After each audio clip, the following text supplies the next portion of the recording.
햇살의 책장.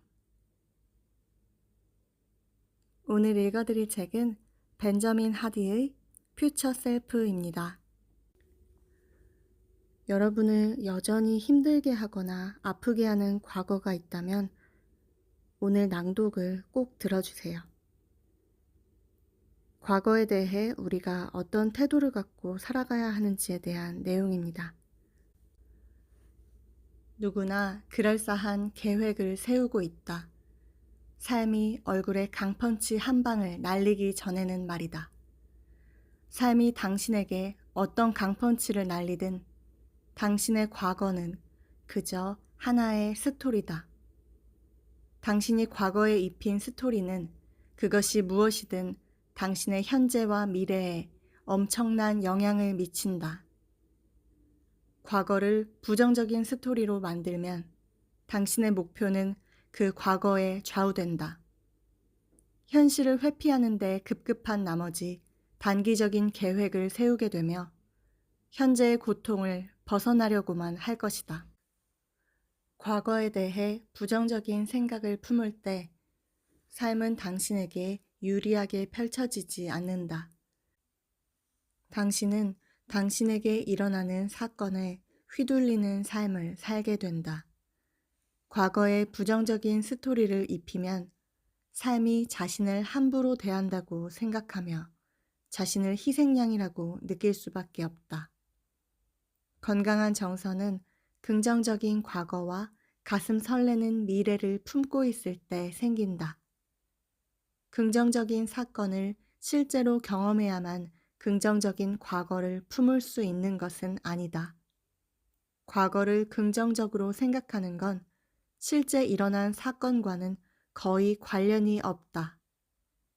당신에게 발생한 실제 사건보다 훨씬 더 중요한 건 그 사건에 어떤 스토리를 입히느냐다. 그 사건에 대해 스스로 어떤 감정을 느끼는지가 중요하지, 당신에게 발생한 실제 사건은 그다지 중요하지 않다. 당신의 과거는 기본적으로 의미다. 과거 사건과 관련해 스토리를 어떻게 만들었느냐에 따라 현재의 나와 미래의 나에게 그 과거의 의미가 달라진다.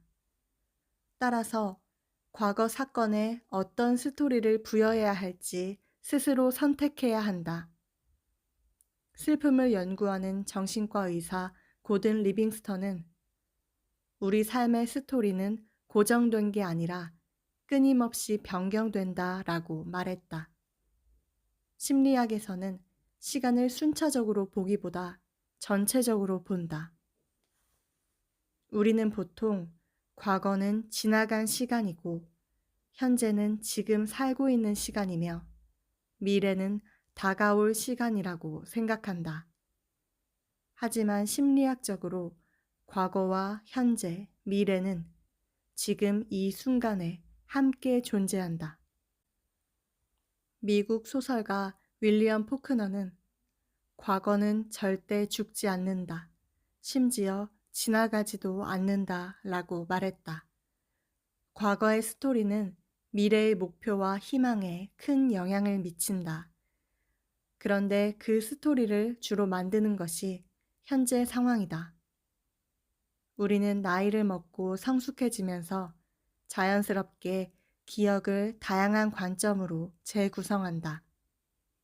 긍정적인 분위기와 안전한 환경에서 믿을 수 있는 사람들과 함께 있으면 우리는 자신이 기억하고 싶은 방향으로 기억을 재구성할 수 있다. 심리학자 브렌트 슬라이프는 시간과 심리학적 설명에서 다음과 같이 말했다. 우리는 현재 정신적 상태에 비추어 기억을 재해석하거나 재구성한다. 이런 의미에서 과거가 현재의 의미를 만드는 게 아니라 현재가 과거의 의미를 만든다고 말하는 게 더 정확하다. 우리의 기억은 객관적으로 축적된 독립체가 아니라 현재 우리 내면에서 살아 움직이는 것이다. 그래서 현재 기분과 미래 목표가 기억에 큰 영향을 미친다. 더욱 찬란한 미래를 맞으려면 더 나은 과거가 있어야 한다. 과거의 스토리를 거듭 반복해서 재해석하고 재구성하라. 그러면 점점 성숙해지면서 가장 힘겨웠던 순간들마저 경외심과 기쁨으로 바라보게 될 것이다. 고난에서 교훈과 삶의 의미를 얻게 되고 그 순간들을 사랑하게 될 것이다. 맞다. 삶은 고난이다. 고통이 삶의 한 부분이다. 사회적, 경제적 위치나 인종 등 여러 요인과 상관없이 누구나 살아가면서 엄청난 감정적 고통을 경험한다. 실망스러운 일을 겪고 꿈이 무참히 짓밟히고 기대가 무너진다. 몹시 충격적인 사건이 일어나기도 한다. 가혹한 말이나 비난이 아무렇지도 않게 쏟아진다. 게다가 자기 실수로 인한 트라우마도 생긴다. 고통과 혼돈을 어떻게 처리하느냐가 미래의 내가 어떤 모습이 될지에 큰 영향을 미친다. 삶의 고통이 당신을 삼키도록 내버려 둔다면 온갖 중독과 정신적 방황에 빠져 되는 대로 살게 될 것이다. 고통을 마주해 그 감정을 바꿔보려고 하지 않기 때문이다. 고통과 상처는 목표라는 렌즈로 들여다보면 놀라울 정도로 설득력 있는 교사가 된다. 가장 힘겨웠던 순간들이 삶의 진정한 교훈을 주며 숭고한 일에 전념하게 만든다.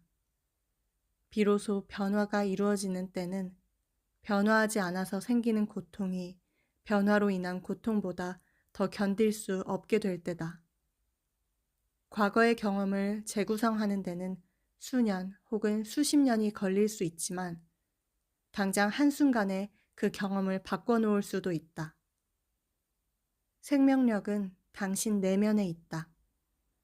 과거의 경험을 유익을 주는 방향으로 해석하려면 의도적인 연습이 필요하다. 이를 통해 과거를 긍정적으로 재구성하는 기술을 연마할 수 있다. 의도적인 연습을 하라. 그러면 고통이라는 감정을 더 효과적이고 빠르게 전환해 성장과 목적의 길로 향할 수 있다. 고통에서 교훈을 얻으면 목적 달성에 필요한 추진력을 얻고 다른 사람을 돕는 길로 나아갈 수 있다. 이게 바로 심리학자들이 말하는 외상 후 성장이다. 고통을 적극적으로 마주하고 올바른 인식과 감사함으로 고통을 바라보기로 선택할 때 외상 후 성장이 이루어진다. 당신에게는 어떤 경험이든 그것을 긍정적인 스토리로 구성할 힘이 있다. 과거에 겪었던 힘겨운 시련을 진심으로 기뻐할 수 있는가? 만약 그런 순간들이 없었다면 당신이 현재 알고 있는 지혜를 얻지 못했을 수 있다.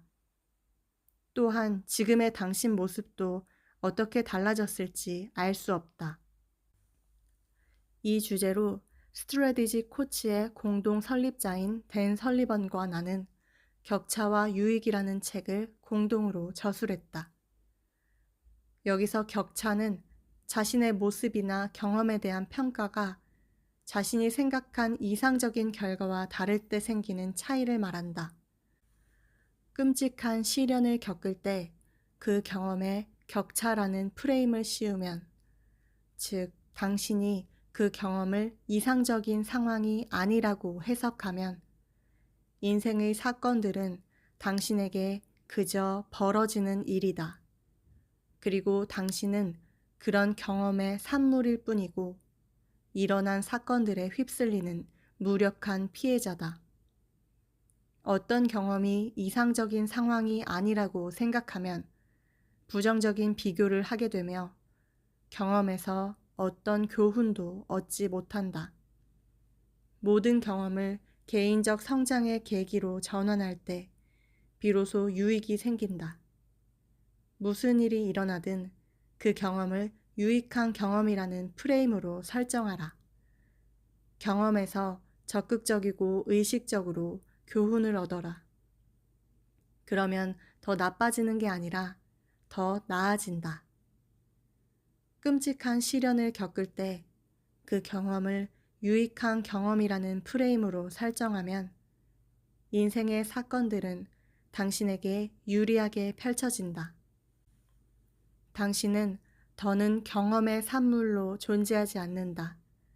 당신의 경험이 의식적인 선택의 산물이 되는 것이다. 경험이 무엇을 의미하는지는 당신 손에 달렸다. 당신이 경험의 주인이지 경험이 당신의 주인은 아니다. 고통스러운 경험이었다고 해서 그 경험들의 가치를 깎아내리지 마라.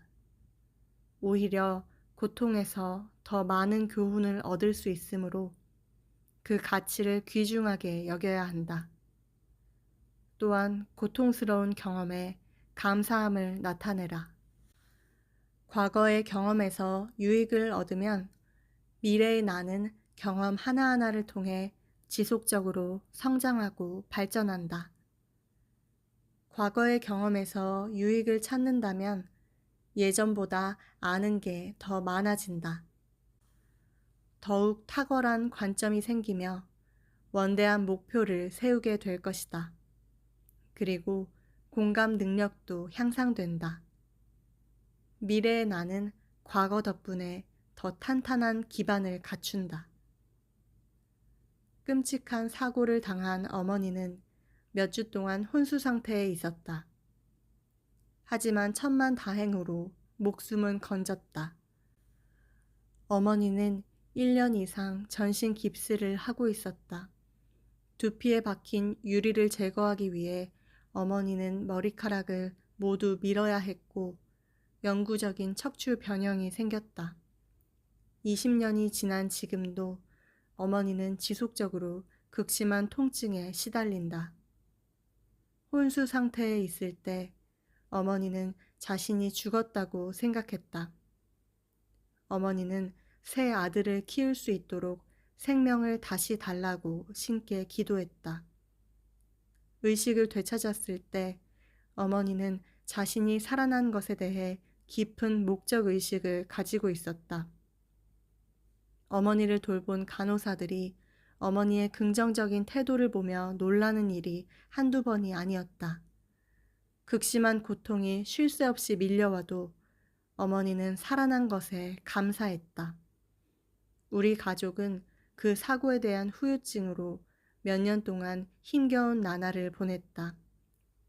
하지만 어머니는 삶의 목적을 확고히 해준 긍정적인 경험으로 그 사건을 해석하기로 선택했다.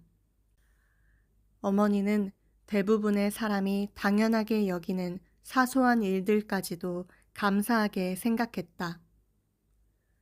사람들이 어떤 처지에 있든, 과거가 어땠든, 현재 모습이 어떻든 아무도 차별하지 않고 모두를 기꺼이 받아들이기 시작했다. 어머니는 모든 사람에게 놀라운 동정심과 관심을 나타낸다. 어머니는 과거에 일어난 일 때문에 더 나빠진 게 아니라 더 나아졌다. 미래의 나를 위협하는 두 번째 요인은 과거를 부정적인 스토리로 만드는 것이다. 부정적인 과거는 미래를 제약한다. 과거는 의미다. 과거는 스토리다. 그 스토리를 어떻게 구성하느냐가 미래의 나에게 절대적인 영향을 미친다. 오늘 읽어드릴 부분은 여기까지입니다. 햇살의 책장 햇살이었습니다.